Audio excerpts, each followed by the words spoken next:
So wait, and then the doctor also said, you think, or your home doctor, I remember you telling the story about, you think you're going to go out preaching and just drop over dead. Tell that story. His great line was, he said, Tony, you think that what's going to happen is that you're going to get halfway through a lecture and you're going to fall over dead. And the headline of the newspaper is going to read, Campolo dies, lecturing at Harvard. Yeah. He said, that's not what's going to happen.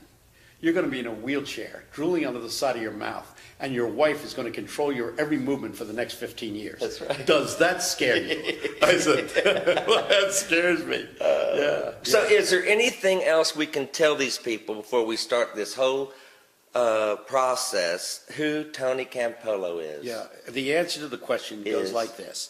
Tony Campolo is a commitment to challenge young men and women to become missionaries. That's what he's committed to doing with his life. And everything else is a footnote. All right, let's listen to another question. This is a little boy named Tyler. He's 7 years old. And I cannot for the life of me figure out what he's asking, but I'm going to see if you can. Hi, Mark, this is Tyler. I am 7 years old, and I would like to know what your soul is. Thank you. Bye-bye. What your soul is. That's a pretty profound so question. He really is asking. Okay, I thought he was asking me like what your soul is. All right, there you go. No, Tyler, you've got to answer this one. Mark. Let me. Okay. It's your turn. My turn. Okay. Your soul. Tell me about your soul. Try to concentrate. Well, first of all, let me define soul. Try to listen. Will you let me tell you what soul is? I thought you wanted me to tell what the soul is. No, you're going to tell me what your soul is. Okay, tell me what you think my soul is. Well, in the Bible, when the Bible uses the word soul, it's not a part of the person. It's the whole person.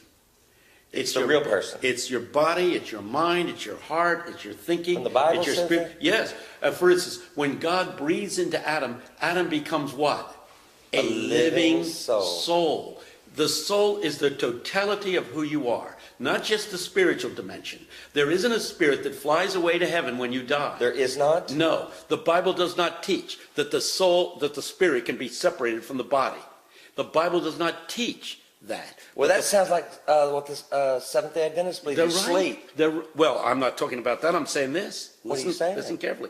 The Bible does not teach that your spirit flies away. The Bible teaches the resurrection of the body. Right.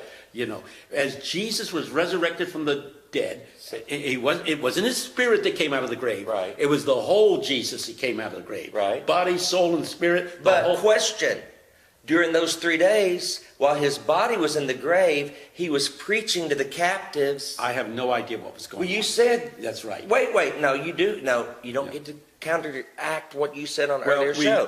We want to deal with this in another question. Really? Because we got to get to the question that this kid asked. What your soul is. I want to know about your soul. No, wait a second. Your soul. You just explained what a soul is, and it doesn't make sense.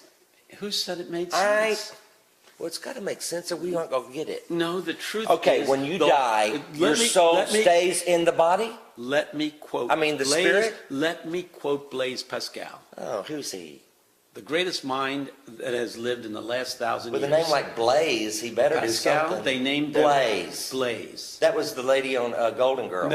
No, Blaise Pascal was one of the greatest mathematicians of all time. Helped invent calculus when he was 9 years old. Oh, yeah. I've heard you talk about it. Yeah, that's right. And he what a boring kid he must have been. You know, he was an exciting kid. Was he? Oh, yes. And he liked calculus? He invented it. Did you know him? No, he lived in the 15th century. No, but let's get to this thing. Okay. I don't understand. You were going to quote Blaise about something. I was going to say, Blaise said, the heart has reasons, which reason can never know. Whoa. That God reveals things to the heart the mind can never comprehend. That sounds like a cop-out, though, in a way. It may be a cop-out. The truth. I like it. It's very poetic and pretty, and it probably is true, but it sounds like a cop-out. When you don't have an answer to an obvious dilemma, you say, oh, the heart has reason. Their reasons will never know. That's a cop-out. Beautiful. It's not a cop-out. You know what's the matter with you? What is it? Well, tell me. You are a thoroughly modern man. Oh. Did you know that? What a nice thing to say. Modern men and women believe that everything has to make sense. and everything has to fit in with scientific and rationalistic themes. We live in a postmodern era. Do you know what that is? I've heard you The talk about it. postmodern era is an era in which we are aware that science and reason can only carry us so far, and that the greatest truths lie beyond the realm of reason and beyond the realm of science. We recognize... Well, beyond the realm of our reason. No, we will even go beyond that. We will even say that there is another dimension to reality that is beyond time and space. But it's still reality. It's not our reality. But it's reality. Okay. How can not your reality? If there is reason beyond what the heart can know, it's reason. Okay. Let me just simply reasonable. Let me put you in your place. Yeah, let me put you in your place. Professor. Before there was ever a universe, there was God. Yes. Okay. The reality that was and is with God before the foundation of the earth is different than the reality of the existing universe of time and space. Because of the laws he set up. Okay, so there's two realities. There's the time and space continuum in which we live, and there is that which transcends time and space, which is God's reality. Okay. And one of these days, you're going to go to God's reality. But with my body. Yes. Yes, but it'll be a transformed body. This mortal body, says the Apostle Paul, be transformed into an immortal body. But it will, let me ask you this. What about like Adam and Eve? They're a tree somewhere now, right? I don't know. I mean, they're a rock, a tree, they've decayed. They decay. Okay, so, and my mother literally doesn't want to be cremated because she thinks it'll give the Lord a tough time resurrecting her. You know, my wife Peggy said, I said to her, when you die, do you want me to bury you or cremate you? And she said, surprise me.